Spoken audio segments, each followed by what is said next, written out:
Afternoon. আজকে সোমবার, আর সোমবার মানেই হচ্ছে নিরামিষ। আর নিরামিষের দিনে কি করব নিজের জন্য কোনো চিন্তা হয় না, চিন্তা হয় ওই আমার একটা পোলা আছে, পোলাটার জন্য। নিরামিষ শুনলেই ওর মাথাটা আস্তে আস্তে খারাপ হতে থাকে। কি করেছো, কি করবে, ওই রকম কিন্তু ভর্তা মর্তা কিছু খাবো না, একটা অন্য কিছু করো, ইউনিক অনেক কিছুই আছে, করতেই তো পারো, অনেক কথা। তাই জন্য ভাবলাম আজকে একটু অন্যরকম নিরামিষ আলুর দম করবো। জন্য দেখো, প্রথমেই একটু মাঝারি সাইজের আলুগুলোকে সিদ্ধ করে নিয়েছি। আর এই পাশে একটা মশলা রেখেছি, গোটা জিরে, চার মগজ, গোটা গরম মশলা, পোস্ত, কাজু বাদাম আর এমনি চীনা বাদাম। এটাকে একটু শুকনো খোলায় প্রথমে ভেজে নেবো, তারপরে গুঁড়ো করে নেবো। এই পাশে কড়াই গরম করতে দিয়ে দিয়েছি, আর এইবারে এই মশলাটাকে দিয়ে দেবো। এর মধ্যেই দিয়ে দেবো কিছুটা শুকনো লঙ্কা আর একটা তেজপাতা, এটাও শুকনো খোলায় একটু ভেজে নেবো। এইবারে কড়াইতে তেল দিয়ে রীতিমতো নুন আর হলুদ দিয়ে দিয়েছি, একটা তেজপাতা ফোড়ন দিলাম আর একটু গোটা জিরে ফোড়ন দিলাম।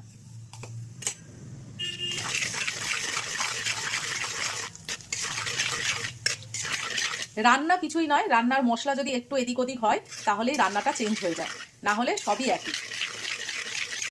ফোড়ন থেকে ভালো গন্ধ এসে গেছে, এর মধ্যে আমি দিয়ে দেবো আলুগুলোকে। প্রথমে একটু ভাজা ভাজা করে নেবো।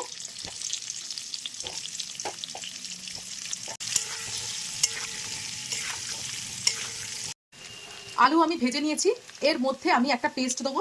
এর মধ্যে আমি নিয়েছি দুটো টমেটো, একটু জিরে আর আদা, নিরামিষে যে মশলাটা পড়ে সেই বেসিক মশলাটাই নিয়েছি।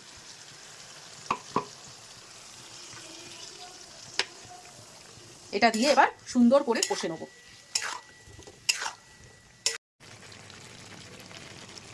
মশলা কষানোর মধ্যেই দিয়ে দেবো সামান্য একটু মটরশুঁটি, আর প্রথমে যে মশলাটা গুঁড়ো করে রেখে দিয়েছিলাম সেই মশলাটা। এটাই হচ্ছে আসল মশলা। আদা, জিরে, কাঁচা লঙ্কা, টমেটো দিয়ে তো সবাই করে, কিন্তু এই মশলাটা দেওয়ার পরে কিন্তু আলুর দমের চেহারা এবং টেস্ট সম্পূর্ণ পাল্টে যায়। এবার এটা দিয়েও সুন্দর করে কষে নেবো। এখনই কি সুন্দর দেখতে হয়েছে দেখো।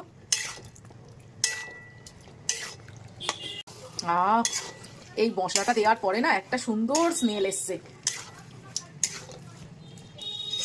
আর এর মধ্যে দিয়ে দেবো সামান্য চিনি। নিরামিষ তরকারিতে সামান্য চিনি না দিলে ভালো লাগে না, আমরা চিনি বেশি খাই না, ওই যতটুকু প্রয়োজন ওইটুকুন। এর মধ্যে দিয়ে দিচ্ছি কিছু কাঁচা লঙ্কা আর সামান্য গরম জল। আমার আলু অলরেডি সেদ্ধ হওয়া আছে, তাই জন্য খুব বেশি গরম জল দেবো না, সামান্য গরম জল দিয়ে ঢাকা দিয়ে দেবো।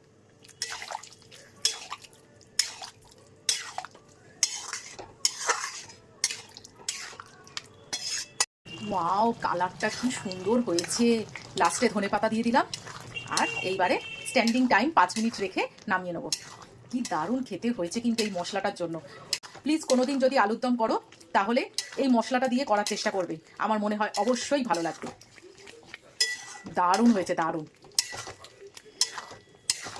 তো কেমন লাগলো আমাকে বলো, আর কালকে আবার একটা নতুন রেসিপি নিয়ে তোমাদের সামনে হাজির হব। আজকের মতো বিদায় নিলাম, তো টাটা। কালার দেখলেই এক চুটকিতে মনে হয় যে না, সত্যি তরকারিটা দারুণ হবে, সত্যিই দারুণ হয়েছে। যেরকম দর্শনধারী সেরকম গুণ বিচারী।